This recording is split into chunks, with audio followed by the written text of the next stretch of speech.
Okay, so they want us to find the unknown sides and angles of the triangle.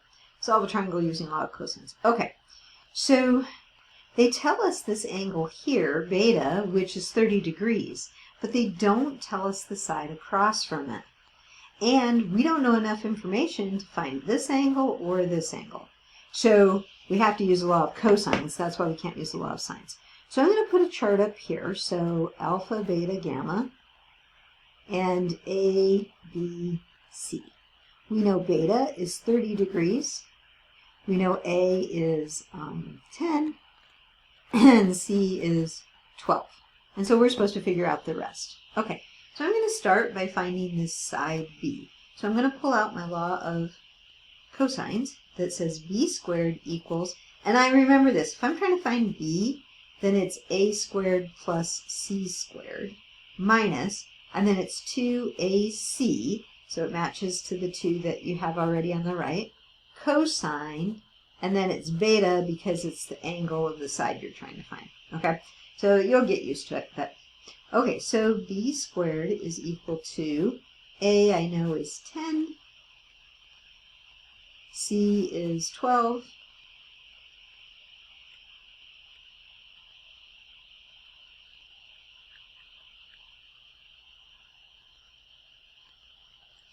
okay, so you want to make sure your calculator is in degrees. And I'm going to go ahead and stop this and do the calculation.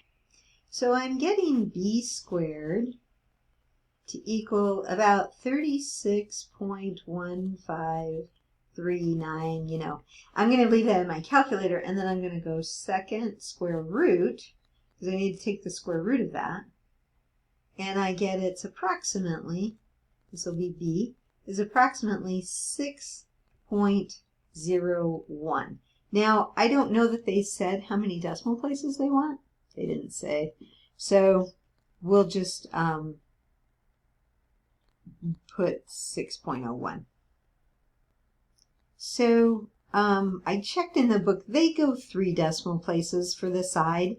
Usually they go 2 decimal places. Most books will say, okay, we're going to just use this as a standard. But I didn't see any place that said that yet. So, but it's approximately, if you went another decimal place, it was 6.013 is how that rounded off. And usually for the angles, they'll go to the nearest tenth.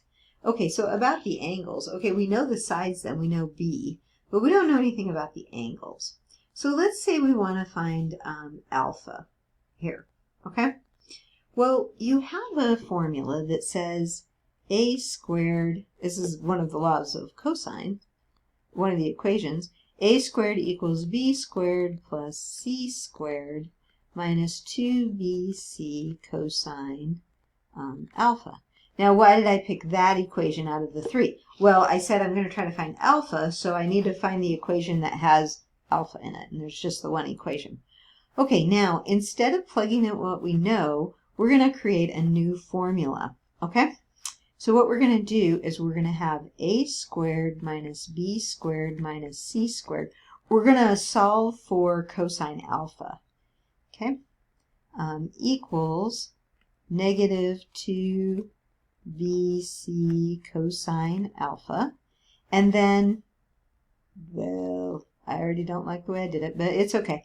So change all the signs. Let's make it negative A squared plus B squared plus C squared equals 2BC cosine, cosine alpha. And then you're going to have to divide both sides by 2BC.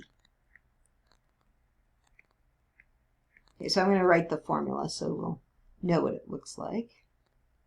And it's going to say cosine alpha equals, I'm going to write B squared plus C squared minus A squared all over 2BC. And then there are similar formulas for if you want to find cosine beta and cosine gamma. Okay, those were the other formulas I was talking about. Okay, now we can plug in stuff that we know. We don't know alpha. We're trying to figure that out. We do know the rest. Okay, so cosine alpha is going to equal 10, whoops, is it 10? No, it was 6.013 we used, squared, plus 12 squared minus 10 squared. I think I'm remembering that all right. And then 2 times 6.013 times 12. Okay, so we're going to have to put that in our calculator. Okay, it takes a little while to put these in your calculator. So, scroll. Well, there it all went.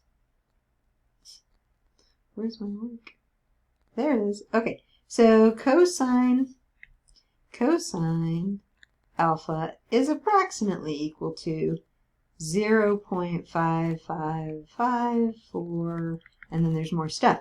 Now in your calculator, what you're going to do is you're going to go inverse cosine to find alpha.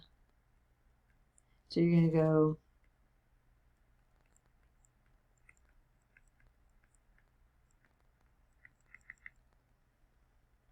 I'm putting it in my calculator, and I'm getting 56. Alpha is approximately 56.3 degrees. Okay, and that's great. Now we know alpha. I'll write it up here.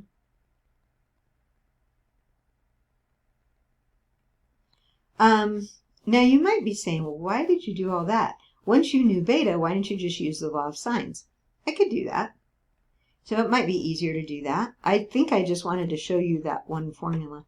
But if you're trying to find alpha, you would say sine alpha over A equals, and then you'd have to use sine beta over B. And then you're going to have sine alpha, which you don't know, is going to equal A, this is an A, 10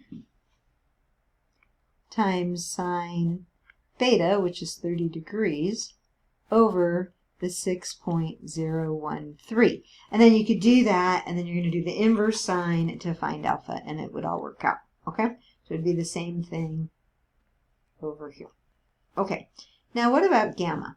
Well, for gamma, remember the three angles have to add up to 180. So you're going to go gamma equals 180 minus 56.3 minus 30, and then that's going to give you your gamma.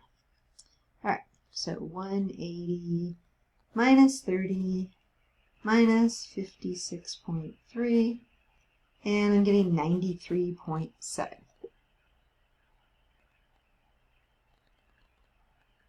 So make sure you're in degrees when you're using your calculator. So it's kind of a long problem. And I did want to show you this formula.